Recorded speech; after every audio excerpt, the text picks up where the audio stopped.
بسم الله الرحمن الرحيم. السلام عليكم ورحمة الله وبركاته. الحمد لله رب العالمين، والصلاة والسلام على أشرف المرسلين وعلى آله وصحبه وسلم. إن الحمد لله نحمده ونستعينه ونستغفره ونؤمن به ونتوكل عليه، ونعوذ بالله من شرور أنفسنا ومن سيئات أعمالنا. من يهده الله فلا مضل له ومن يضلله فلا هادي له، وأشهد أن لا إله إلا الله وحده لا شريك له، وأشهد أن محمدا عبده ورسوله. قال الله تعالى: يا أيها الذين آمنوا اتقوا الله حق تقاته ولا تموتن إلا وأنتم مسلمون. وقال تعالى أيضا: يا أيها الناس اتقوا ربكم الذي خلقكم من نفس واحدة وخلق منها زوجها وبث منهما رجالا كثيرا ونساء، واتقوا الله الذي تساءلون به والأرحام إن الله كان عليكم رقيبا. وقال تعالى أيضا: يا أيها الذين آمنوا اتقوا الله وقولوا قولا سديدا يصلح لكم أعمالكم ويغفر لكم ذنوبكم، ومن يطع الله ورسوله فقد فاز فوزا عظيما. صدق الله العلي العظيم. قال نبينا صلى الله عليه وسلم: وإن الأصدق الحديث كتاب الله، وخير الهدي هدي محمد صلى الله عليه وسلم، وشر الأمور محدثاتها، وكل محدثة بدعة، وكل بدعة ضلالة، وكل ضلالة في النار. வார்த்தைகளுக்கு சிறந்தது அல்லாஹ்வுடைய வார்த்தை என்றும், வழிகாட்டுதலுக்கு சிறந்தது நபிகள் நாயகம் ஸல்லல்லாஹு அலைஹி வஸல்லம் அவர்களுடைய வழிகாட்டுதல் என்றும், காரியங்களில் மிக மிக கெட்டது மார்க்கத்தில் புதுமையை உண்டாக்குவது, ஒவ்வொரு புதுமையான காரியம் வழிகேடுகள் அனைத்தும் உங்களை நரகில் கொண்டு போய் சேர்க்கும் என்று நமது நபி ஸல்லல்லாஹு அலைஹி வஸல்லம் அவர்கள் தங்களுடைய ஒவ்வொரு சொற்களிலும் இந்த மனித சமுதாயத்திற்கு ஞாபகப்படுத்தியதை இந்த நல்ல சந்தர்ப்பத்தில் இங்கு ஒன்று கூடியிருக்கின்ற உங்களுடைய சிந்தனையிலும் ஆர்வமாக இந்த நபிமொழியை ஞாபகப்படுத்தி எனது உரையை ஆர்வம் செய்கிறேன். அல்ஹம்துலில்லாஹ். கண்ணியமானவர்களே, அல்லாஹ் நல்லடியார்களே, அல்லாஹ் தஆலா தன்னுடைய ஏகத்துவ கலிமாவை எத்தி வைப்பதற்காக வேண்டி இந்த உலகத்தில் எண்ணற்ற நபிமார்களையும் ரசூல்மார்களையும் அனுப்பி வைத்தான். அவர்கள் அனைவர்களுமே அல்லாஹ்வுடைய கட்டளையின்படி அவரவர்களுக்கு அனுப்பப்பட்ட சமுதாய மக்களிடத்தில் அல்லாஹ்வுடைய ஏகத்துவ கலிமாவை எத்தி வைத்தார்கள். அத்தனை நபிமார்கள் மீதும் ரசூல்மார்கள் மீதும் இறுதியாக வந்த நமது நபி ஸல்லல்லாஹு அலைஹி வஸல்லம் அவர்கள் மீதும் அவர்களுக்கு இறங்கிய இறை செய்தியை கண்ணால் கண்டும் காதால் கேட்டும் அப்படியே ஈமான் கொண்ட உத்தம சத்திய சஹாபாக்கள் சஹாபி பெண்மணிகள் மீதும் அவர்களுக்கு பின்வந்த தாபீன்கள் தபா தாபீன்கள் இமாம்கள் நல்லோர்கள் மீதும் குறிப்பாக இந்த ஜும்மாவில் அல்லாஹ்வை பற்றியும் அவனுடைய தூதர் முஹம்மது நபி ஸல்லல்லாஹு அலைஹி வஸல்லம் அவர்களை பற்றியும் தெரிந்து கொள்வதற்காக வேண்டி இங்கு ஒன்று கூடியிருக்கின்ற உங்கள் மீதும் என் மீதும் உங்களது குடும்பத்தாரின் மீதும் எனது குடும்பத்தாரின் மீதும் அல்லாஹ்வுடைய சாந்தியும் சமாதானமும் திரு பொருத்தமும் மன்னிப்பும் இன்றும் என்றென்றும் உண்டாவதாக என்று கூறி எனது உரையை ஆரம்பம் செய்கிறேன். அல்ஹம்துலில்லாஹ். கண்ணியமானவர்களே, அல்லாஹ் நல்லடியார்களே, இஸ்லாமிய மார்க்கத்திற்கு ஒரு நல்ல பெயர் சொல்லுங்கள் என்று சொன்னால் அது நீதியும் மார்க்கம் என்று சொல்லிவிடலாம். இந்த மார்க்கத்திற்கு அல்லாஹ் தஆலா அவருடைய இறை வேதத்தில் உள்ள 6666 வசனங்களினுடைய சாராம்சம் என்ன, சுருக்கம் என்ன என்று கேட்டால் அது நீதியின் மறை என்பதாக சொல்லிவிடலாம். நபி ஸல்லல்லாஹு அலைஹி வஸல்லம் அவர்கள் இந்த உலகத்திற்கு அனுப்பப்பட்டதனுடைய காரணம் என்ன என்று கேட்டால் அவர்களே சொல்லி காட்டுவார்கள்: உமிர்து லிஅஅதில பைனக்கும், நான் உங்களுக்கு மத்தியில் நீதியை நிலைநாட்டுவதற்காகவே நான் ஏவப்பட்டு அனுப்பப்பட்டிருக்கிறேன் என்பதாக நபி ஸல்லல்லாஹு அலைஹி வஸல்லம் அவர்கள் சொல்லி காட்டுவார்கள். இந்த மார்க்கம் நீதியின் மார்க்கம். இந்த மார்க்கத்திற்கு அருளப்பட்ட வேதம் நீதியின் வேதம். இந்த சமூகத்திற்கு அனுப்பப்பட்ட நபி ஸல்லல்லாஹு அலைஹி வஸல்லம் அவர்கள் நீதியின் மறுவுருவம் என்பதாக சொல்லிவிடலாம். நபி ஸல்லல்லாஹு அலைஹி வஸல்லம் அவர்கள் நீதி குறித்து பேசியிருக்கிறார்கள், நீதிமன்றங்களை குறித்து பேசியிருக்கிறார்கள், நீதிபதிகளை குறித்து பேசியிருக்கிறார்கள். அது மட்டுமல்லாமல் நபி ஸல்லல்லாஹு அலைஹி வஸல்லம் அவர்கள் அநீதக்காரர்களை குறித்து பேசியிருக்கிறார்கள். அநீதம் செய்யப்பட்டவனுடைய துவா, அவர்களுடைய எதிர்மறையான துவா எப்படிப்பட்டது என்பதை குறித்தும் நபி ஸல்லல்லாஹு அலைஹி வஸல்லம் அவர்கள் எச்சரிக்கை செய்திருக்கிறார்கள். நீதிபதிகளை குறித்து நபி ஸல்லல்லாஹு அலைஹி வஸல்லம் அவர்கள் சொல்லி காட்டுவது, நீதிபதிகளே, நீங்கள் பசியோடு இருக்கும் பொழுது நீங்கள் தீர்ப்பு கூற வேண்டாம். நீதிபதிகளே, நீங்கள் அவசரமாக இருக்கும் பொழுது நீங்கள் தீர்ப்பு கூற வேண்டாம். நீதிபதிகளே, நீங்கள் ஒருபட்சமாக நீங்கள் தீர்ப்பு கூற வேண்டாம். நீதிபதிகளே, ஒரு சார்பு மாத்திரம் விசாரித்துவிட்டு மறுதரப்பு வாதத்தை விசாரிக்காமல் நீங்கள் தீர்ப்பு கூற வேண்டாம். நீதிபதிகளே, பாரபட்சமாக நீங்கள் தீர்ப்பு கூற வேண்டாம். நீதிபதிகளே, நீங்கள் கோபத்தில் இருக்கும் பொழுது நீங்கள் தீர்ப்பு கூற வேண்டாம் என்பதாக நபி ஸல்லல்லாஹு அலைஹி வஸல்லம் அவர்கள் நீதிபதிகளை குறித்து இப்படியெல்லாம் பேசியிருக்கிறார்கள். இப்போ இதை பற்றி சொல்வதற்குண்டான காரணம், சிறுபான்மை மக்களுக்கு வழங்கக்கூடிய நீதி விஷயத்தில் எப்பொழுதுமே அதிகப்படியாக சார்பின்மை, அதிகப்படியாக மறுக்கக்கூடிய ஒரு நிலை, ஒருதலை பட்சமாக பாரபட்சமாக வழங்கக்கூடிய நீதிகளைத்தான் சமகால கட்டத்தில் நாம் பார்த்து வருகிறோம். இப்பொழுது நீதிபதிகளுடைய நிலை எப்படி, அவர்களுடைய தீர்ப்பு எப்படி ஆகிவிட்டது என்று சொன்னால், ஒரு சார்பு ஒருதலை பட்சமாக அல்லது பாரபட்சமாக ஒரு சார்புக்கு தகுந்த மாதிரி ஒரு தீர்ப்பை வழங்கிவிட்டால் பாராளுமன்றத்தில் அவர்களுக்கு பதவி வகிக்கக்கூடிய அளவுக்கு, உறுப்பினர்களாக ஆகக்கூடிய அளவுக்கு அவர்களுடைய தீர்ப்பெல்லாம் வழங்கிக் கொண்டிருப்பதை சமகால கட்டத்தில் நாம் எல்லாம் பார்த்து வருகிறோம். இப்படிப்பட்ட ஒரு சார்பின்மையாக தீர்ப்பு வழங்கிவிட்டால் உயர்தர உணவு வழங்கக்கூடிய சபைகளில் கூட அவர்களுக்கு விருந்தளிக்கப்படுகிறது. 10 தலைமுறைக்கு தேவையான செல்வ செழிப்பெல்லாம் அவர்களுக்கு வழங்கப்பட்டு வருகிறது. ஒருதலை பட்சமாக பாரபட்சமாக தீர்ப்பு வழங்கிவிட்டார். ஆனால் நபி ஸல்லல்லாஹு அலைஹி வஸல்லம் அவர்கள் சொல்லி காட்டும் பொழுது, இந்த உலகத்தினுடைய இயக்கம், இந்த உலகம் எதை கொண்டு இயங்கிக் கொண்டு இருக்கிறது என்பதாக ஸல்லல்லாஹு அலைஹி வஸல்லம் அவர்கள் சொல்லி காட்டும் பொழுது 4 காரணத்தினால் இந்த உலகம் இயங்கிக் கொண்டிருக்கிறது என்பதாக சொல்லி காட்டுவார்கள். இல்முல் உலமா வஅதலுல் உமரா வஸகாவத்துல் அக்னியா வஅதியத்துல் ஃபுகரா. 4 காரணத்தினால இந்த உலகம் இயங்கிக் கொண்டு இருக்கிறது என்பதாக ஸல்லல்லாஹு அலைஹி வஸல்லம் அவர்கள் சொல்லி காட்டுவார்கள். உலமாக்களுடைய இல்மின் காரணத்தினாலும், ஆட்சியாளர்களுடைய நீதத்தின் காரணத்தினாலும், செல்வந்தர்களுடைய கொடைத்தன்மையின் காரணத்தினாலும், ஏழைகளுடைய பிரார்த்தனையின் துவாவின் காரணத்தினாலும் இந்த உலகம் இயங்கிக் கொண்டிருக்கிறது என்பதாக ஸல்லல்லாஹு அலைஹி வஸல்லம் அவர்கள் சொல்லி காட்டுவார்கள். நீதிபதிகளில் 3 வகையான நீதிபதிகள் உண்டு என்பதாக ஸல்லல்லாஹு அலைஹி வஸல்லம் அவர்கள் சொல்லி காட்டிவிட்டு, அதில் ஒரு தரப்பினர் மாத்திரமே சொர்க்கத்திற்கு செல்வார்கள், 2 தரப்பினர்கள் நரகத்திற்கு செல்வார்கள் என்பதாக ஸல்லல்லாஹு அலைஹி வஸல்லம் அவர்கள் சொல்லி காட்டுவார்கள். சொர்க்கத்திற்கு செல்லக்கூடிய நீதிபதிகள் அவர்களுடைய தீர்ப்பு எப்படி இருக்கும் என்றால், அவர்களிடத்தில் ஒரு வழக்கு விசாரணை வந்துவிட்டால் அதை தீர்க்கமாக நியாயமான முறையில் விசாரித்து யார் பக்கம் தீர்ப்பு வழங்க வேண்டுமோ, யார் பக்கம் நீதம் இருக்கிறதோ அவர்கள் சார்ந்த தீர்ப்பாக அவர்கள் வழங்கிவிட்டால் அவர்கள் சொர்க்கவாசியான நீதிபதிகள்.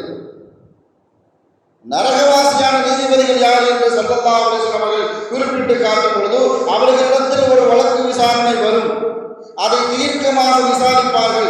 நியாயம் எது, அநியாயம் என்று எது தெரிந்தும் கூட அநீதமாக யார் தீர்ப்பளிப்பார்களோ அவர்கள் நரகத்திற்கு சொந்தக்காரர். இரண்டாவதாக நரகத்திற்கு செல்லக்கூடிய நீதிபதிகள் யார் என்றால், வழக்கு விசாரணை பற்றி எந்த அறிவும் இருக்காது, அதை பற்றி எந்த தெளிவும் இருக்காது.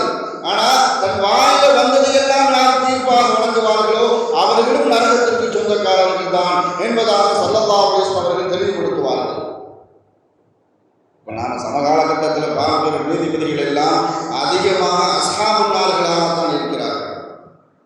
நரகவாசியான நீதிபதிகளைத்தான் நாம் இப்போது சமகாலகட்டத்தில் பார்க்க முடிகிறது. இதன் காரணத்தினால்தான் இஸ்லாமிய அரசாங்கத்தால் நீதிபதி பதவி வழங்கப்பட்டும் கூட எனக்கு நீதிபதி பதவியே வேண்டாம் என்று மறுத்தவர்கள் இமாம்கள், மறுத்தவர்கள் மார்க்க அறிஞர்கள், பெரும் பெரும் இமாம்கள் எல்லாம் எனக்கு நீதிபதி பதவியே வேண்டாம். ஏனென்றால் ஸல்லல்லாஹு அலைஹி வஸல்லம் அவர்கள் சொன்ன ஒற்றை வார்த்தை, நீதியில நீங்க தவறிட்டீங்கன்னு சொன்னா உங்களுக்கு நரகம். நீதி செலுத்தக்கூடிய விஷயத்துல உங்களின் மூலமாக அநீதம் இழைக்கப்பட்டு விட்டால் உங்களுக்கு நரகம் என்ற அந்த ஒத்த வார்த்தையின் காரணமாக பெரும் பெரும் இமாம்கள் எல்லாம் நீதிபதி பதவியே வேண்டாம் என்று ஒதுக்கினார்கள். வற்புறுத்தி கொடுத்தால் அந்த ஊரையே காலி செய்து விட்டு சென்றார்கள். இமாம் சுஃபியான் ஸௌரி ரஹ்மத்துல்லாஹி அலைஹி அவர்கள் வாழக்கூடிய காலகட்டத்தில் அபூ ஜஅஃபர் மன்சூர் என்று சொல்லக்கூடிய ஒரு மன்னர் தானாக முன் வந்து சுஃபியான் ஸௌரி ரஹ்மத்துல்லாஹி அவர்களுக்கு நீதிபதி பதவியை கொண்டு கொடுக்குறாங்க. எனக்கு வேணவே வேணாம்னு சொன்னாங்க. இவன் சுஃபியான் ஸௌரி வலுக்கட்டாயமாக கொடுத்தாங்க. நான் தரக்கூடிய இந்த பதவியை நீங்க வேண்டவில்லை என்று சொன்னால் உங்களுக்கு தண்டனை தருவேன் என்பதாக மிரட்டினார் கலீஃபா. நான் இருந்தால் தான் நீ மிரட்டுவேன் என்பதாக சொல்லி அந்த ஊரை காலி செய்து விட்டு சென்று விட்டார் இமாம் சுஃபியான் ஸௌரி. ஊர் ஊராக நாடு நாடாக அழைத்தார்கள். கடைசியாக மக்காவுக்கு வந்து காபத்துல்லாஹ் தவாம் செய்து கொண்டு இருக்கும் பொழுது இவர் மக்காவுக்கு சென்று தவாம் செய்து கொண்டு இருக்கிறார் என்ற செய்தி அபூ ஜஅஃபர் மன்சூர் என்ற அந்த கலீஃபாவுக்கு செய்தி அறிவிக்கப்பட்ட போது, நான் சென்று இப்பொழுது சுஃபியான் ஸௌரிக்கு அந்த பதவியை கொடுப்பேன், இப்பொழுதும் மறுத்தால் நான் காபாவில் வைத்தே அவருக்கு தண்டனை தருவேன் என்பதாக அபூ ஜஅஃபர் மன்சூர் அவர்கள் கிளம்பிய நேரத்தில் காபாவுடைய திரையை கொடுத்து சுஃபியான் ஸௌரி ரஹ்மத்துல்லாஹி சொன்னார்கள், யா அல்லாஹ் அந்த கலீஃபா மக்காவை அடைந்தாலும் ஹரம் ஷரீஃபுக்குள்ள நுழையக்கூடாதுன்னு துவா செஞ்சாங்க. மக்காவுக்குள்ள நுழைஞ்ச அந்த கலீஃபா ஹரத்தினுடைய எல்லைக்குள்ள வருவதற்கு முன்பாக எல்லாம் அவருக்கு மௌத்தை கொடுத்தாங்க. என்ன காரணம் சொன்னா, அந்த நீதிபதி பதவி என்பது நீதி செலுத்தக்கூடிய அந்த இடம் என்பது அவ்வளவு உயர்ந்த இடம். அதில் இருந்து கொண்டு நீதத்தை செலுத்தவில்லை என்றால் நரகத்திற்கு சொந்தக்காரர்களாக மாறிவிடுவோமோ என்ற அந்த அச்சத்தின் காரணமாக பெரும் பெரும் இமாம்களும் பெரும் பெரும் மார்க்க அறிஞர்களும் அந்த நீதிபதி பதவியே வேண்டாம் என்று மறுத்தார்கள். இஸ்லாமிய வரலாற்றில் நீதிமன்ற வரலாறுகளில் இஸ்லாமிய நெடும்புகழுக்கு சொந்தக்காரரான காதி ஷுரை ரஹ்மத்துல்லாஹி அலைஹி அவர்கள் அந்த காலகட்டத்திலெல்லாம் பள்ளிவாசல்களிலும் தெருக்களினுடைய வீடுகளின் திண்ணைகளிலும் தான் வழக்கு விசாரணை நடந்து கொண்டிருந்த அந்த காலகட்டத்தில் நீதித்துறைக்கு என்று ஒரு கட்டிடம் வேண்டும், நீதிமன்றம் வேண்டும் என்று முதலாக நீதிமன்றத்தை கட்டியவர்கள் காதி ஷுரை ரஹ்மத்துல்லாஹி அலைஹி அவர்கள். பொதுவாக நம்ம நாட்டில் நீதிபதி உட்காரக்கூடிய அந்த நாற்காலிக்கு பின்னாலே இருக்கைக்கு பின்னாடி ஒரு வார்த்தை எழுதப்பட்டு இருக்கும், சத்தியமேவே ஜெயலயம், வாயிலேயே வெல்லும் என்பதாக எழுதப்பட்டிருக்கும். நான் காதி ஷுரை ரஹ்மத்துல்லாஹி அலைஹி அவர்களுடைய இருக்கைக்கு பின்னாடி எழுதப்பட்ட வாசகம் எப்படிப்பட்ட வாசகம் சொன்னால், வஇன்னல் ஸாலிம வஇன் ஹகம்த லஹு யன்ததுருல் இகாப், ஒரு அநீதிக்காரனுக்கு சாதகமாக நீ தீர்ப்பு கூறிவிட்டாலும் அவன் அநியாயம் செஞ்சவன் தான், அவன் தண்டனைக்குரியவன் தான், அவனுக்கு தண்டனை கிடைத்தே தீரும் என்பதாக எழுதப்பட்டிருக்கும். இன்னொரு வாசகமும் எழுதப்பட்டிருந்தது, வஇன்னல் மظلوم وإن حكمت عليه فهو ينتظر الإنصاف, ஒரு அப்பாவிக்கு அவனுக்கு பாதகமாக அவனுக்கு எதிராக நீ தீர்ப்பை வழங்கிவிட்டாலும் அவன் அப்பாவிதான், அவனுக்கு உண்டான நீதி கிடைத்தே தீரும் என்று எழுதப்பட்டிருந்த வாசகத்தின் கீழே ஒரு வாசகம் எழுதப்பட்டிருக்கும். நபி ஸல்லல்லாஹு அலைஹி வஸல்லம் அவர்கள், நான் எதற்காக வேண்டி இந்த பூமிக்கு நபியாக அனுப்பப்பட்டேன் என்ற அந்த வாசகம், உமிர்து லியஅதில பைனக்கும், நான் நீதத்தை செலுத்துவதற்காக வேண்டி நான் அனுப்பப்பட்டேன் என்று ஸல்லல்லாஹு அலைஹி வஸல்லம் அவர்கள் சொன்ன அந்த வார்த்தை இங்கே எழுதப்பட்டிருக்கிறது. அவருடைய உட்காரத்துக்கு அந்த நாற்காலிக்கு பின்னால் அந்த நீதிமன்ற வாசகங்களில் எழுதப்பட்டிருந்த இந்த வாசகம், காதி ஷுரை ரஹ்மத்துல்லாஹி அலைஹி அவர்களிடத்தில் ஒரு வழக்கு விசாரணை வருது. ஒரு வழக்கை விசாரிச்சுட்டு இருக்கிறாங்க. ஒரு பெண்மணி அழுது கொண்டே இவர்களிடத்தில் வருகிறார். அழுதுகிட்டே வராங்க. வந்த காரணம், தன்னுடைய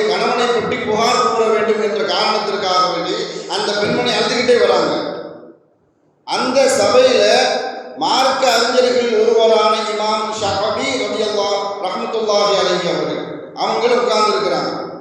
இவங்க எப்படி தீர்ப்பளிக்கிறார்கள் என்பதை கவனித்துக் கொண்டே இருந்த இமாம் ஷஃபி ரஹ்மத்துல்லாஹ் இந்த பெண்மணி அழுவதை கவனித்த அவர்கள் இமாம் ஷுரைஹ் ரஹ்மத்துல்லாஹ் அவர்கள்ட்ட சொல்றாங்க, அந்த பெண்மணியை விரைவாக விசாரித்து தீர்ப்பு கூடி அனுப்பி வைங்க. அந்த பெண்மணியை பார்த்தா பாவமா இருக்குது, இரக்கமாக இருக்குது, சீக்கிரம் அந்த பெண்மணியை விசாரித்து அனுப்பி வைக்கல என்பதாக சொன்ன நேரத்தில் இமாம் ஷுரைஹ் ரஹ்மத்துல்லாஹி அலைஹி அவர்கள் சொல்லி காட்டினார்கள், நீங்க ரொம்ப அவசரப்படாதீங்க, கவனித்துக் கொண்டே இருங்கள்.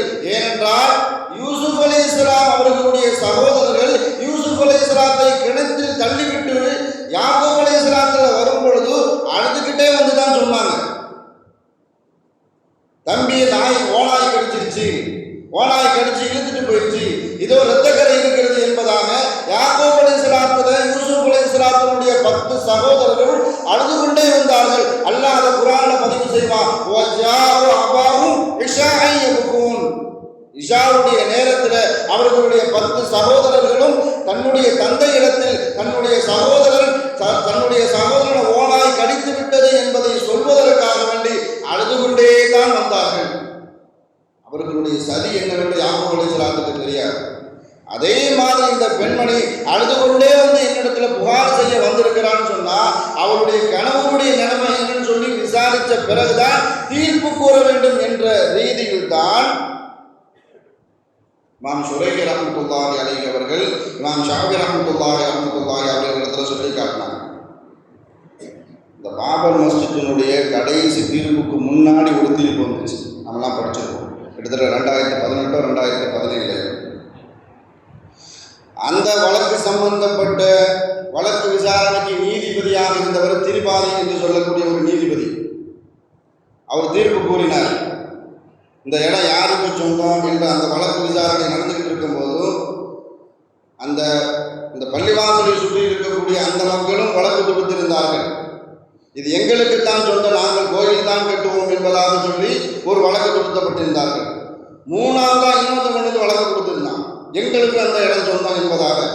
இவர் வழக்கு விசாரணை எல்லாத்தையும் விசாரித்து முடிச்சுட்டு கடைசியா நம்ம வீட்டில் இருக்கக்கூடிய சின்ன குழந்தைகள் ஒரு தின்பண்டத்துக்காக சண்டை பிடிக்கும் பொழுது அந்த பண்டம் கொஞ்ச காலம் தான் இருக்குது அப்படின்னு சொன்னால் பிரிச்சு 3 பங்கு பிரித்து கொடுத்துருவோம், அல்லது இன்னொன்று நிறைய கொடுக்க முடியும் அப்படின்னு சொன்னால் அதே மாதிரி தின்பண்டத்தை வாங்கி நீ வச்சுக்கோ என்பதாக கொடுத்து விடுவோம். அதே மாதிரி தான் திருப்பாதி என்ன செஞ்சான்னு சொன்னால் அவருடைய பேருக்கு தகுந்த மாதிரி நீ கொஞ்சம் வச்சுக்கோ, நீ கொஞ்சம் வச்சுக்கோ 3ஆக பங்கு பிரித்து அந்த பாபர் மஸ்ஜிதினுடைய அந்த இடத்தையே 3ஆக பங்கு பிரித்து தீர்ப்பளித்து விட்டார்.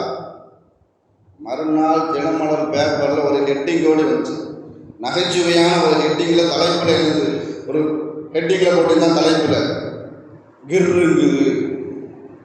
இந்த தீர்ப்பினுடைய அந்த ஹெட்டிங்கினுடைய தலைப்பே இப்படி தான், தலை சுற்றுகிறது, கிர்ருங்குது, தீர்ப்பு என்னென்ன விளங்கலை என்பதாக. இப்படி ஒரு வழக்கு விசாரணை பற்றி ஒன்றுமே தெரியாமல் தீர்ப்பளித்தால் இப்படித்தான் இருக்கும் என்பதை இதுதான் மிகப்பெரிய ஒரு உதாரணம். ஆனால் நபி தோழர்களில் ஒருவராக இருக்கக்கூடிய அப்துல்லா இப்னு ரவாஹா ரலியல்லாஹு தஆலா அவர்கள் நபி ஸல்லல்லாஹு அலைஹி வஸல்லம் அவர்கள் யூதர்களுக்கு மத்தியில் ஒரு வழக்கு விசாரணைக்காக வேண்டி அனுப்பி வைக்கிறார்கள். யூதர்களிடத்தில் ஒரு பிரச்சனை இருக்குது, அதை நல்ல விசாரித்து நீங்கள் தீர்ப்பு கூறிவிட்டு வாருங்கள் என்பதாக அப்துல்லா இப்னு ரவாஹாவை ஸல்லல்லாஹு அலைஹி வஸல்லம் அவர்கள் அனுப்பி வைக்கிறார்கள். யூதர்களிடத்தில் அப்துல்லா இப்னு ரவாஹா வந்துட்டாங்க. வந்துட்டு யூதர்கள்ட்ட தன்னை பற்றி உண்டான ஸ்டேட்மெண்ட்டை சொல்கிறாங்க, நான் எப்படிப்பட்டவன், நான் எங்கேருந்து வந்திருக்கிறேன் என்பதாக சொல்கிறாங்க. ஜிதுக்கும் மின் அஹப்பின் நாசி இலைய, நான் யார்கிட்ட இருந்து வந்திருக்கிறேன்னு சொன்னால் உலகத்திலே எனக்கு பிரியமான மனிதர்களிடத்திலிருந்து நான் வந்திருக்கிறேன், அல்லாஹ்வுடைய தூதர்கிட்ட இருந்து நான் உங்களிடத்தில் வந்திருக்கிறேன் என்பதாக அப்துல்லா இப்னு ரவாஹா சொல்கிறாங்க. முதல் ஸ்டேட்மெண்ட். ரெண்டாவது சொல்லி காட்டுறாங்க, நான் எப்படிப்பட்ட மனிதர்களிடத்தில் வந்திருக்கிறேன்னு சொன்னா அபகதுல் நாச இலைய, உலகத்திலே எனக்கு பிடிக்காத யூதர்களாகிய உங்களிடத்தில் வந்துட்டேன். இப்படி சொன்னதுக்கு அப்புறம் அவருடைய தீர்ப்பு எப்படி இருக்குன்னு சொல்லி கொஞ்சம் யூகிக்க முடியும். நம்மளை பிடிக்காத மனுஷனை ஸல்லல்லாஹு அலைஹி வஸல்லம் அவர்கள் அனுப்பி வச்சிருக்கிறாங்களே, அப்படி இவர் நமக்கு சாதகமாக தீர்ப்பு சொல்வாரா என்று நினைத்து கொண்டு இருக்கக்கூடிய நேரத்தில் அடுத்து வார்த்தையை தொடர்ந்து பேசினார்கள் அப்துல்லா இப்னு ரவாஹா. லா யதுஃபுன் நாஸ ஹுப்புன் நபி ஸல்லல்லாஹு அலைஹி வஸல்லம் வ புகுது இலைக்கும் அல்லா அஅதில். அந்த வார்த்தை தான் கவனிக்கக்கூடிய ஒரு விஷயம். அப்துல்லா இப்னு ரவாஹா சரியாக பேசினார்கள். ஸல்லல்லாஹு அலைஹி வஸல்லம் அவர்கள் மீது கொண்ட பிரியமோ, உங்கள் மீது கொண்ட கோபமோ வெறுப்போ, நான் நீதம் செலுத்தக்கூடிய விஷயத்துல எனக்கு எந்த விதமான தடையும் இருக்காது என்பதாக அப்துல்லா இப்னு ரவாஹா யூதர்களிடத்துல தன்னுடைய ஸ்டேட்மெண்ட்டை தெளிவா சொல்லி காட்டினார்கள். உங்க பக்கம் தான் நியாயம் இருக்குது, உங்க பக்கம் தான் நீதி இருக்குது அப்படின்னு சொன்னா தீர்ப்பு உங்களுக்கு சாதகமாக இருக்கும். உண்மையிலேயே அன்றைய வழக்கு யூதர்களுக்கு சாதகமாக அவர்கள் பக்கம் தான் தீர்ப்பு இருந்துச்சு. தீர்ப்பை கூறிவிட்டு அப்துல்லா இப்னு ரவாஹா எழுந்து செல்லக்கூடிய நேரத்தில் யூதர்கள் ஒரு ஸ்டேட்மெண்ட்டை கொடுத்தாங்க. பிமித்லி ஹாதா லஹல்குன் காமத்தி ஸமாவாத்தி வல் அர்த். அவங்க அப்துல்லா இப்னு ரவாஹாவை குறித்து அவர்கள் கொடுத்த ஸ்டேட்மெண்ட் எப்படின்னு சொன்னா, இது போன்ற மனிதர்கள் உலகத்தில் வாழ்வதன் காரணத்தினாலதான் வானமும் பூமியும் இன்றளவுக்கும் நிலைத்து நிற்கிறது என்பதாக. நான் ஸல்லல்லாஹு அலைஹி வஸல்லம் அவர்கள் உருவாக்கிய நீதிமன்றமும் நீதித்துறைகளும் நீதிபதிகளும் அந்த அளவுக்கு தெளிவான மனிதர்களை, நீதமான மனிதர்களை ஸல்லல்லாஹு அலைஹி வஸல்லம் அவர்கள் உருவாக்கியிருந்தார்கள். அன்றைய காலகட்டத்தில் யூதர்களுக்கு மத்தியிலோ நஸ்ரானாக்கு மத்தியிலோ அவர்களுக்கு மத்தியில எந்த சண்டை வந்தாலும் அவர்களுடைய தேவாலயங்களில் போய் நீதி கேட்பதற்காக செல்ல மாட்டார்கள். அவர்களுடைய சமய தலைவர்களுக்கென்று அணுக மாட்டார்கள். எந்த பிரச்சனையாக இருந்தாலும் சரி ஸல்லல்லாஹு அலைஹி வஸல்லம் அவர்களை நேரடியாக வந்து சந்திப்பார்கள், சஹாபாக்களை நேரடியாக வந்து சந்திப்பார்கள். ஏன் சொன்னா அவர்களுடைய ஈமான் இவர்களிடத்தில் வந்தால் நமக்கு நீதமான தீர்ப்பு கிடைக்கும் என்பதை அவர்கள் அறிந்து வைத்திருந்தார். அதனால தான் இன்று அளவுக்கும் ஸல்லல்லாஹு அலைஹி வஸல்லம் அவர்கள் சொன்ன ஒரு வார்த்தை, ஆக்ஸ்போர்டு அந்த பல்கலைக்கழகத்தின் வாசல்ல கூட இன்று அளவுக்கும் பொதிக்கப்பட்டு இருக்கக்கூடிய ஒரு வார்த்தை. அவர்கள் சொன்ன அந்த வார்த்தை தான் இன்றளவுக்கும் நீதிக்கு மிகப்பெரிய ஒரு எடுத்துக்காட்டு, நீதிக்கு மிகப்பெரிய ஒரு முன்னுதாரணம். ஸல்லல்லாஹு அலைஹி வஸல்லம் அவர்கள் சொன்ன ஒரு வார்த்தை, லவ் சரிகத் ஃபாத்திமா பின்த் முஹம்மத் ஸல்லல்லாஹு அலைஹி வஸல்லம் லகதஅத் யதஹா. ஃபாத்திமா ரலியல்லாஹு தஆலா அவர்களை குறித்து ஸல்லல்லாஹு அலைஹி வஸல்லம் அவர்கள் அதிகமாக சுப செய்தி சொல்லியிருக்கிறார்கள். ஃபாத்திமாவை யார் துன்புறுத்தினாலும் என்ன கஷ்டப்படுத்தின மாதிரி சொல்லியிருக்கிறாங்க ஸல்லல்லாஹு அலைஹி வஸல்லம் அவர்கள்.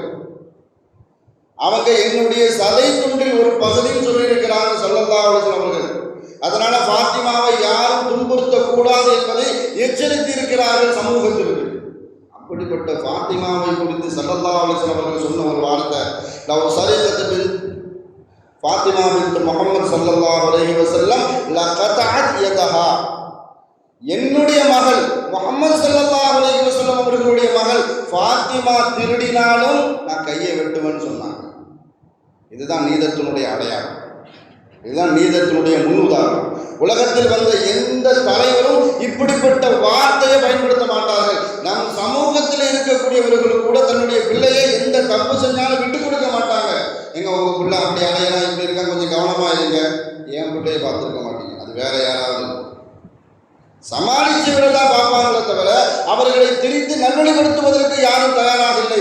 ஏன்னு சொன்னா அந்த இடத்துல விட்டு கொடுப்பதற்கு தயாராக இல்லை. நீதம் எதுவோ நியாயம் எதுவோ அதை செலுத்துவதற்கு சமூகம் தயாராகவில்லை. ஆனால் ஸல்லல்லாஹு அலைஹி வஸல்லம் அவர்கள் சொன்ன ஒரு வார்த்தை நீதத்திற்கு மிகப்பெரிய ஒரு உன்னதாகும். பாபர் மஸ்ஜிதினுடைய கடைசி தீர்ப்பு எல்லாரும் நமக்கு தெரியும். 100% சாட்சிகளும் ஆதாரங்களும் முஸ்லிம்களுக்கு சாதகமாக இருந்தும் கூட கடைசியில் அவர்கள் கோவில் விட்டுக்கொள்வார்கள். நீங்கள் வேலை இடத்தை பார்த்துக்கங்க. அந்த தீர்ப்பு வர்றதுக்கு முன்னாடி முஸ்லீம் சமூகமே உலகமே சேர்ந்து அந்த தீர்ப்பை கவனிச்சு நீதிபதி வாசிக்கிட்டே வராது. எல்லாமே முஸ்லிம்களுக்கு சாதகமாக. நகைச்சுவைக்காக ஒரு கதை சொல்லுவாங்க. முல்லா அவர் ஒரு மாடு வளர்த்தார். பக்கத்து வீட்டுக்காரர் ஒரு மாடு வளர்க்குறார். 2 மாடு சண்டை போட்டு முல்லாவுடைய மாடு பக்கத்து வீட்டுக்காரருடைய மாடை குத்தி கிழிச்சு குத்துயும் குலையுமா கிடக்குது. இந்த செய்தியை கேள்விப்பட்டு முல்லா அடுத்த வீட்டுக்காரர் நம்ம வீட்டில் வந்து பஞ்சாயத்து பேசுறதுக்கு முன்னாடி நாமளே போய் அவர் வீட்டில் போய் பேசிவிட விட்டுருவோம் என்பதாக முல்லா அவர் வீட்டுக்கே போயிட்டார். போய் வழக்க வேற மாதிரி சொல்றாரு. இந்த பாருங்க, உங்க மாடு என் மாடை சண்டை போட்டு கொம்பால குத்தி கிழிச்சு என் மாடு குத்துயிரும் கொலையுயிருமா கிடக்குது. இப்படி சொல்லிட்டு இருக்கும் போதே அவரு என்ன நினைச்சாருன்னு சொன்னா, முல்லா நம்மகிட்ட நஷ்டத்தை கேட்கத்தான் வந்திருக்கிறார் போல தெரியுது. இப்போ நாம் முல்லாவை சமாளித்து எப்படியாவது அனுப்பணும் என்பதாக சொல்லி அவர் பேசுகிறார். முல்லா, இதெல்லாம் ஒரு பெரிய விஷயமா? மாடுக்குன்னு நம்மளை மாதிரி அறிவாக இருக்குது. அது அவருக்கு முட்டிக்கிட்டு அது முட்டுறது தான் அதனுடைய பழக்கம், சண்டை போடுறது தான் அது பழக்கம். அதற்காக நாம் 2 பேரும் சண்டை போட முடியாது. இந்த விஷயத்தை இப்படி விட்டுருங்க, அதுதான் நமக்கு கண்ணியம் என்பதாக முல்லாவிடத்தில் பக்கத்து வீட்டுக்காரர் சொல்கிறார். முல்லா சொல்கிறாரு, வந்த அவசரத்தில் நான் மாற்றி சொல்லிட்டேன், வாய் தவறி நாக்கு குழவி மாற்றி சொல்லிட்டேன். ஏன் மாடு தான் உங்கள் மாடை குத்தி கிழிச்சு ரத்த குறையாக ஆக்கி போட்டிருக்குது அப்படின்னு சொன்னோன்னு இது மறுபடியும் அந்த டைலாக்லாம் மறுபடியும் வரும். மாடுக்குன்னு அறிவாக இருக்குது, நாம் 2 பேரும் மனுஷங்க தானே, அதுக்காக வந்து நாம் என்ன செய்ய முடியாது, சண்டைலாம் போட்டுக்கிட்டு இருக்க முடியாது, நாம் கண்ணியமாக நடந்துக்குவோம். அவர் அப்படி திகச்ச மாதிரி அப்படி பார்த்துட்டு இருக்கிறார். இதே மாதிரி தான் பாபர் மஸ்ஜிதினுடைய வழக்கில் நம்ம முஸ்லீம் சமூகம் அப்படி அந்த நீதிபதி வாசிக்கக்கூடிய அந்த வார்த்தைகளை கவனித்துக் கொண்டிருந்தோம். பாபர் மஸ்ஜிதை இடித்தது தவறு, இடித்தவர்கள் குற்றவாளிகள், அது பாதுகாக்கப்பட வேண்டிய புராதனமான சின்னம் எல்லாம் வாசிட்டு வந்து இந்தியாவுடைய அரசியலமைப்பு சட்டத்தின்படி நான் தீர்ப்பு கூறவில்லை, கூட்டு மனசாட்சியின்படி நான் தீர்ப்பு கூறுகிறேன், அவர்கள் கோவில் கட்டுக்கொள்ளட்டும், நீங்க வேற இடத்தை எடுத்துக்கங்க. இப்படி பல தீர்ப்புகள் அப்படிதான் அமைஞ்சிருக்கு. இந்த நாட்டில் வாழக்கூடிய நீதிமான்கள் என்று தன்னை அடையாளப்படுத்திக் கொள்ளக்கூடியவர்களுடைய வார்த்தைகள் எல்லாம் ஒரு சமயத்தில் ஒரு விதமாகவும் இன்னொரு சமயத்தில் வேறு விதமாகவும். சபரிமலைக்கு பெண்கள் செல்லலாமா கூடாதா என்ற நீதிமன்றத்தில் ஒரு வழக்கு உச்சத்தில் இருக்கும் பொழுது நீதிபதி அவர்களை அனுமதித்தால் என்ன, அனுமதிக்க கூடாதா என்பதாக ஒரு தீர்ப்பு வந்துருச்சு. இந்த நாட்டில் யாரெல்லாம் தன்னை நீதிமான்களாக அடையாளப்படுத்திக் கொண்டார்களோ அவர்கள் எல்லாருமே சொன்ன ஒரு வார்த்தை, மதம் சம்பந்தப்பட்ட விஷயங்களில் காரியங்களில் நீதிமன்றம் தலையிட்டு உத்தரவிடுவதற்கு நீதிமன்றத்திற்கு எந்த விதமான அதிகாரமும் இல்லை அப்படின்னு சொல்லி என்ன செஞ்சுட்டாங்க, நீதிமன்றத்தை ஆஃப் பண்ணிட்டாங்க. இதே அடுத்த கட்ட ஒரு பிரச்சனை, ஹிஜாபுடைய பிரச்சனை, நீயும் போடக்கூடாது என்பதாக நீதிமன்றத்தில் ஒரு தீர்ப்பு வந்ததுக்கு அப்புறம் இதே தன்னை நீதிமான்களாக காட்டிக் கொண்டவர்கள் இந்த வாயிலிருந்து வந்த வார்த்தை, முஸ்லீம்கள் நீதிமன்றம் சொல்றதை கேட்டு நடந்தா என்ன, அங்க ஒரு மாதிரி இங்க ஒரு மாதிரி, ஒரே இடத்துல இருந்து இரட்டை வேஷம் போட்டவர்கள் எல்லாம் இன்று நீதிபதிகளாக இருந்து கொண்டு தன்னை நீதிமான்களாக அடையாளப்படுத்திக் கொண்டிருக்கிறார்கள். இன்றளவுக்கும் கொல்கத்தாவில் மும்பையில் நீதிமன்றத்தில் பாங்கு சொல்வது சம்பந்தமாக ஒரு வழக்கு தொடரப்பட்டு இருக்கிறது. மைக்கில் பாங்கு சொல்லக்கூடாது என்பதாக எதிர்த்தரப்பு, மைக்கில் பாங்கு சொன்னால் என்ன என்பதாக முஸ்லீம் தரப்பு. எதிர்த்தரப்பில் வாழக்கூடிய வழக்கறிஞர் சொல்லக்கூடிய கருத்துக்கள் எல்லாம் இஸ்லாமிய ஆரம்ப காலகட்டத்தில் இஸ்லாம் எப்படி வளர்ந்ததோ அது சம்பந்தமாகவே அவர்களுடைய வாதம் சென்று கொண்டிருந்தது. ஆரம்ப காலகட்டத்தில் ஒரு கிராமத்திற்காக வேண்டி சொல்லுவதற்காக வேண்டி கண்டுபிடிக்கப்பட்ட வார்த்தை தான் இந்த பாங்கு. உண்மையிலேயே எல்லாம் அப்படிதான் இறக்கி வச்சான் பாங்கினுடைய வரலாறு அந்த வழக்கறிஞர் நன்றாக படித்துவிட்டு வந்து வாதாடுகிறார். ஒரு கிராமத்திற்காக வேண்டி சொல்லப்பட்ட ஒரு வார்த்தை, அது அந்த கிராமத்திற்கு தெளிவுபடுத்த வேண்டும் என்பதற்காக வேண்டி உயரமான கட்டிடத்தில் ஏறி அல்லாஹ் அக்பர் என்று சத்தமிட்டு சொல்ல வேண்டும். இன்று தொழில்நுட்பத்தின் காரணமாக மைக்கு வந்துவிட்டதே என்ற ஒரு காரணத்தினால், அதை பயன்படுத்த வேண்டுமே என்ற ஒரு காரணத்தினால் மைக்கில் வாங்க சொல்லப்படுகிறது. ஆரம்ப காலகட்டத்தில் நபிகளாருடைய காலகட்டத்தில் மைக்கெல்லாம் பயன்படுத்த வேண்டிய அவசியம் இல்லை, பயன்படுத்தல, அதனால இந்த காலகட்டத்தில் மைக்கு பயன்படுத்த வேண்டிய அவசியம் இல்லை என்பதாக ஒரு வாதம் கொல்கத்தாவுடைய நீதிமன்றத்தில் போய் கொண்டிருக்கிறது. இதே மாதிரி ஒரு தரப்பு மும்பையினுடைய நீதிமன்றத்தில் வேறு விதமாக வழக்கு கொண்டு போறாங்க. இது எப்படி, இந்த வழக்கு எப்படி போய் கொண்டிருக்கிறதுன்னு சொன்னா, அங்கு வாதாடக்கூடிய, அதாவது வாங்க மைக்கில் சொல்லக்கூடாது என்று எதிர்த்தரப்புல வாதாடக்கூடிய அந்த வழக்கறிஞர் சொல்லக்கூடிய வார்த்தை முஸ்லீம் சமூகத்தினுடைய மண்டையில எல்லாத்துக்கும் ஒரு கொட்டு வைக்கிற மாதிரி இருக்கு. எப்படி வாதாடுறான்னு சொன்னா, நீங்க கூம்பு வழியும் மைக்கு குழாயை வச்சு என்ன செய்யறீங்க, அளவுக்கு அதிகமாக சப்தத்தை வச்சு நீங்க பாங்கு சொல்றீங்க. சரி, பாங்கு சொல்றீங்க, பாங்கு சொல்ல கூடும் என்பதாக வைத்துக் கொண்டாலும் அருகாமையில் இருக்கக்கூடிய வீட்டில் உள்ளவரோ கடையில் இருக்கக்கூடியவர்களோ அந்த பள்ளிவாசலுக்கு சென்று தொழுவதே இல்லை. பக்கத்தில் இருக்கிறவனே தொழ வரல அப்படின்னு சொன்னா தூரத்தில் இருக்கிறவர்களை எதற்காக வேண்டி இவர்கள் அழைக்க வேண்டும்? நியாயமான பயன். நம்ம சமூகத்தினுடைய தலைகளை எல்லாருடைய தலையிலும் கொட்டு வைக்கிற மாதிரி அந்த எதிர்த்தரப்புல வாதாடக்கூடிய வழக்கறிஞருடைய வார்த்தை அப்படிதான் இருக்குது. தூரத்தில் இருக்கிறவர்களை ஏங்க நீங்க அழைக்கிறீங்க? பக்கத்துல பள்ளிவாசலுடைய வீட்டுல, பள்ளிவாசலுடைய கடையில, சுத்தி வட்டாரத்தில் இருக்கக்கூடிய வீட்டுல இருக்கிறவங்களே அந்த பாங்குக்கு பதில் சொல்லும் முகமாக தொழ வர்றதே இல்லையே, நீங்க ஏன் தூரத்தில் இருக்கிறவங்களை ஏன் அழைக்கிறீங்க? இந்த தீர்ப்பு, இந்த வழக்கு விசாரணை போறதை பார்த்தா தீர்ப்பு யாருக்கு சாதகமாக இருக்கும் என்பதை நம்மளால கொஞ்சம் யூகிக்க முடியும். ஏன்னா கடந்த கால வரலாறு தீர்ப்பினுடைய மொழி நமக்கு அப்படித்தான் வளர்த்தப்பட்டு இருக்கிறது. நம்மளுடைய வருத்தமான வேதனைக்குரிய விஷயம் என்னன்னு சொன்னா, பாபர் மஸ்ஜிது சம்பந்தமாக வழக்கினுடைய தீர்ப்பை இன்றளவுக்கு நம்ம போராட்ட களத்திற்கு நம் சமூகத்தினுடைய இயக்கங்கள், கட்சிகள், அமைப்புகள் சென்று போராடுறாங்க. நல்ல விஷயம். போராடக்கூடியவர்கள் அன்னைக்கு காலையில் சுபு தொழுகிறாங்களா பார்த்தா கேள்விக்குறி. போராட்ட களத்தை முடித்துவிட்டு அன்றைய லொகர் தொழுகிறாங்களா அப்படின்னு பார்த்தா கேள்விக்குறி. போராட்டத்தை முடித்துவிட்டு அசரை தொழுகிறார்களா என்று கேள்விக்குறி. அதற்கு அடுத்தபடியாக அவர்களுடைய தொழுகையினுடைய நடவடிக்கை தொடர்ச்சியாக அவர்களுடைய தொழுகையினுடைய செயல்பாடு இருக்கிறதா என்று கேட்டால் அதுவும் கேள்விக்குறி. நம்மளுடைய அவர்களுடைய சிந்தனை என்னன்னு சொன்னா, எதற்கெடுத்தாலும் போராட்டத்திற்கு சென்றால் நமக்கு அல்லாஹ்வுடைய உதவி கிடைத்துவிடும். ஒன்றும் கிடைக்காது. அல்லாஹ்வுடைய உதவி கிடைக்கணும்னு சொன்னா இபாதத்தின் மூலமாக அல்லாஹ்வுடைய நெருக்கத்தை அல்லாஹ்விடத்தில் துவா செய்துவிட்டு நாம போராட்ட களத்துக்கு போகணும். நம் சமூகத்தில் ரெண்டு விதமான எண்ணம் உள்ளவர்கள். ஒன்று போராடவே போகக்கூடாது, அப்படி இருந்துட்டே போயிடும். ஒன்று போராட்டம் மட்டும்தான் தீர்வு. மார்க்கம் அப்படி நமக்கு வழிகாட்டவும் இல்லை, வழி நடத்தவும் இல்லை. ஸல்லல்லாஹு அலைஹி வஸல்லம் அவர்கள் தன்னுடைய 23 ஆண்டுகளிலும் கிட்டத்தட்ட கடைசிக்கு வந்த மதீனாவுடைய 10 வருஷ காலகட்டத்திலும் போர் சொல்லி போருக்கு மட்டுமே போகல. எல்லா சட்டத்திட்டங்களும் 10 வருஷத்துக்கு, அதாவது மதீனாவுக்கு வந்ததுக்கு பிறகுதான் எல்லா விதமான சட்டத்திட்டங்களும் அங்க வந்ததுக்கு அப்புறம் தான் கடமையாக்கப்படுது. போர் மாத்திரம் கடமையாக்கப்படுது. எல்லா விஷயமும், வணக்க வழிபாடுகள், சக்காத்து, தொழுகை, நோன்பு எல்லாமே மதீனாவுக்கு வந்ததற்கு பிறகுதான். இங்க போர் மட்டுமே, போராட்ட களத்துக்கு மாறுமே செல்லுங்கள் என்பதாக ஸல்லல்லாஹு அலைஹி வஸல்லம் அவர்கள் வழிகாட்டவும் இல்லை. அதே மாதிரி நீங்கள் போர் செய்யாமல் நீங்கள் ஒரே இடத்துல உட்கார்ந்து இபாதத்து மாத்திரம் செய்தால் போகும் என்று சொல்லி ஸல்லல்லாஹு அலைஹி வஸல்லம் அவர்கள் வழிகாட்டுகிறார். நீங்க இபாதத்தும் செய்யுங்க, அல்லாஹ்வுடைய உதவி பெறுங்கள், அதற்கு பின்னால் நீங்கள் போராடுங்கள். பத்ருடைய போர்கள் அது நமக்கு அப்படித்தான் வழிகாட்டுது. பத்ருடைய காலையில போர் செய்வதற்கு முன்னால ஸல்லல்லாஹு அலைஹி வஸல்லம் அவர்கள் தன்னுடைய கூடாரத்தில் நின்று எந்த அளவுக்கு சஜ்தா செய்து அழுது கொண்டே இருந்தார்கள் என்பது நமக்கு ஹதீஸ் எல்லாம் நமக்கு முன்னுதாரணம்.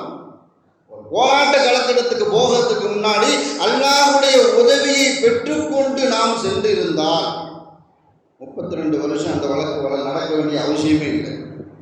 பலகீனத்தை நம்மிடத்தில் வைத்திருக்கின்றோம். நாம பொது சமூகத்தில் எதிர்பார்க்கக்கூடிய ஒரு விஷயம் என்னன்னு சொன்னா, நீதித்துறையோ நீதிமன்றமோ நீதிபதிகளோ யாரும் ஒரு வண்ணத்திற்கு உட்பட்டு இருக்கக்கூடாது, ஒரு நிறத்திற்கு உட்பட்டு.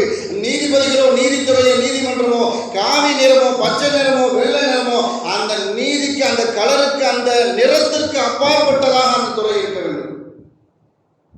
நீதித்துறை என்பதாக அதனுடைய நிறமே நீதிதான். அதைத்தான் பொது சமூகத்திலிருந்து சிறுபான்மை சமூகம் எதிர்பார்க்கிறது. அல்லாஹ் தஆலா வாழக்கூடிய அனைத்து காலகட்டத்திலும் நீதிமான்களாக, நீதி செலுத்தக்கூடியவர்களாக நம்மை வாழச் செய்வானாக. வாழும் காலமெல்லாம் நோய் நொடிகள் இல்லாமல் உடல் ஆரோக்கியத்தோடு, மன நிறைவோடு, இன்பத்தோடு அல்லாஹ்வை நின்று வணங்கி வழிபட்டு வாழும் நசீபை எல்லாம் அல்லாஹ் உங்களுக்கும் எனக்கும், நம்ம ஈண்டெடுத்த தாய் தந்தையர்களுக்கும், நம் மனைவி மக்கள், உற்றார் உறவினர் யாவருக்கும் கொடுத்து அருள் புரிவானாக என்று கூறி எனது வார்த்தையை நிவர்த்தி செய்கிறேன். வாஹிரு தாவானா அல்ஹம்துலில்லாஹி ரப்பில் ஆலமீன். அஸ்ஸலாமு அலைக்கும் வரஹ்மத்துல்லாஹி வபரகாத்துஹு.